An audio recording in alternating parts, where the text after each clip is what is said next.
Hey, Troy here at Quad Standard Labs. I just want to walk you through real quick our new Chase FPV drone frame. It's going to be what's going to be the first of potentially some new frames that we're going to be coming out with in 2024 to help kind of continue to push the brand, but more so implement a lot of things that we've found over the years, as well as we've been requested to do by clients, but we've never always had the time to do, as well as at this point, we've got enough things kind of in the bag and done in the back end that we're ready to kind of do stuff like this. So, super excited. This one is going to look kind of familiar ish because, first of all, you've seen it on Instagram if you follow us. Number two, you can see from some of the characteristics, it is essentially a Shin Drones design. This is going to be the only real kind of collaborative design that we do.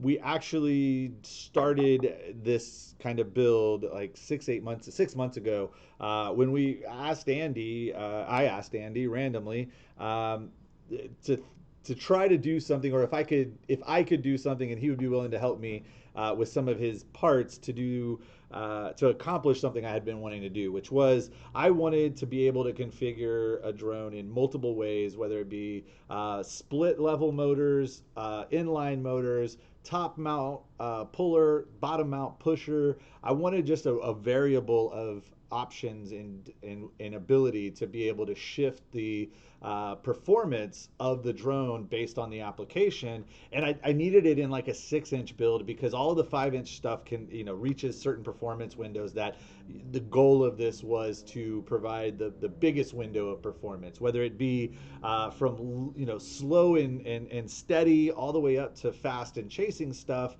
I wanted to make sure that the way we built the drone matched the application to provide the ultimate performance for that experience. So, without trying to go too deep into it, that was the request. I gave him an idea based off of Sicario, which I still kind of wish we would have done. However, no biggie, because this ended up being super cool. So cool that I have essentially licensed it, and Andy has given me the files to do as I wish with. We are going to make a few small refinements and start sending this out for carbon this week, or, well, beginning of next week. So our goal is to have this into production and have frame kits as well as builds ready in the next few weeks. Hopefully 3 weeks. We should have something coming. And this is going to be the first of a couple of different things that we're going to try to bring to the market this year in order to diversify and continue to build what we do.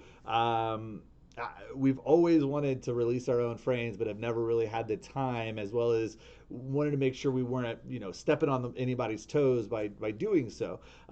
So with this, let me show you some of the features and everything that is going to be with the Chase FPV drone.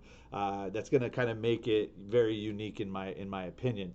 So first of all, really big battery. You can slap a 2200 milliamp battery super easy in the middle, in the back to offset the weight. You could do it on the top with the GoPro in the front. We could do again pusher, which in this configuration I would actually do probably a top motor layout to get the prop line nice and even, with everything. I would do that. But in the configuration for this build, we actually have the battery on the bottom, and we're using one of our lander plates that we use on High Roller, Shot Caller, and some others to go ahead and give a nice stable landing platform. As well as with this in the pusher configuration, you'll see the prop line is now kind of dead center across the battery. And that's really great for centering up the CG. At that point, you can still shift the battery weight a little forward or backward to get the CG nice and in line for how you're going to be flying it.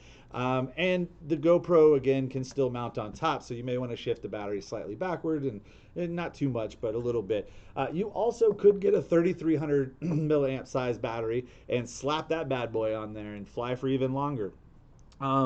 At the end of the day, it's going to come down to the balance of the performance and the flight time that you need. And so, again, being able to reconfigure it and do what you wish with it will be really interesting. This has an antenna coming out the top for this build, again, because the battery's on bottom. That's the way we have it set up.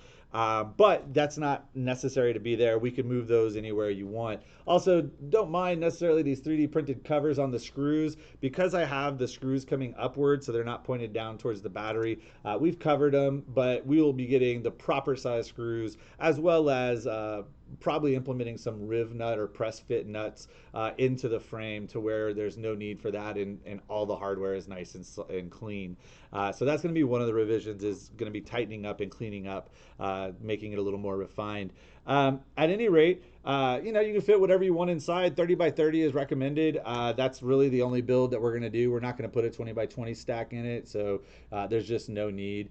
We may drop some 20 by 20 screw holes in the rear. I'm going to close this up a little bit because we do actually want to be able to mount two stacks, two sets of ESCs. And the reason for that is you could do this in an X8. We have the motor plates to build it in an X8. In fact, I've actually built this in a 6-motor configuration where we had 2 motors in each of the rear arms and only 1 motor on each of the front arms. And I did a lot of testing with it. It was very interesting. I'm going to continue to research and do some more testing with that type of setup. I didn't have enough time at all to really get to the end of it. Plus, got a new special component coming in soon that's going to make 6-motor builds really, really interestingly easy. So at any rate, back to how do we make different configurations, right? So again, we could flip the arms over and we could have the prop line here up in the top. We could put the battery on the top. We could have the GoPro still up here, and that would be best, is if you wanted everything on top, that's how you do it. We also could then do some SMAs on the rear, push the antennas out the back. All that stuff is possible, right? The other thing, though, that's really interesting and cool is the spacers, which these are carbon fiber spacers, the same that is used in the Akira, the Thick 3.0, Legato. There's a 10 mil and a 5 mil spacer. And what this does is it allows us to alter the height of the arm, where the arm is actually located. So this one, again, is set up with being a pusher, and one of the reasons is that this needs to be able to get low angle shots at slow speed, while also being able to get higher angle shots at high speed. And so to keep the low angle super view out of view, we wanted to make sure, and also have the GoPro on top for the top fast views, we wanted to drop the motors in the front in the prop line, right? So that was the reasoning for that. If I was only doing high speed stuff and I wanted, you know, to really kind of get the highest performance, I might leave the front motors as they are and put the top motors on top. That would offset the motors to where when it's in flight and pitched, that it would actually be more stable and balanced, a lot like some other builds like the La Mamba, Cinelifter, and stuff like that. Again, lots of other thoughts and ideas from our experience with other builds that really went into this. So it really gives you the ability to stagger the arms in any positions that you want. You could also drop them all the way in the low position, mount the motors on top, and again, the props will actually be really nicely in line. They'll be pretty much in line with like the top deck just by like a couple of millimeters, depending on the size of the motor. In this build, we're using 2306 1700s, but we've used 2207s. We've even had higher KV motors. This is a 6-inch build. It's not a 5-inch build. The reason for that is, again, that the performance window that, you know, we've been asked to hit a lot of times, we're just unable to do. Everybody wants to chase things and do things fast, but they also want battery life. So that's why, again, we kind of really tackled the how do we be as versatile as possible approach. So X8, 6-motor maybe, 4 motors, however you want them, just lots of combinations that we can do with this. And we're super excited. Again, sending this thing out for Carbon real soon, and in a few weeks going to have some kits ready. And I can't wait to see what people start building for themselves. This one, again, set up for INAV, set up to cruise and chase something in the slower 20 to 30 mile an hour range, all the way up to about 60 or 70 miles an hour while cruising and maintaining as long a flight time as possible. This is what we came up with for that one. And this one's running INAV. Betaflight will be available. And in fact, we'll probably do some build kits that include the electronics, include the flashed, ready to go firmware and tune, probably only for Betaflight at first. And yeah, we'll help you guys figure out like how to build it and configure it however you want. and we'll start letting you build your own stuff, but support you that way, right? While also offering our bind and fly options. So anyways, hope you enjoy it. Hope you appreciate it. I can't wait to show more about it and more different variations. Fly safe, fly smart. Be on the lookout. Peace.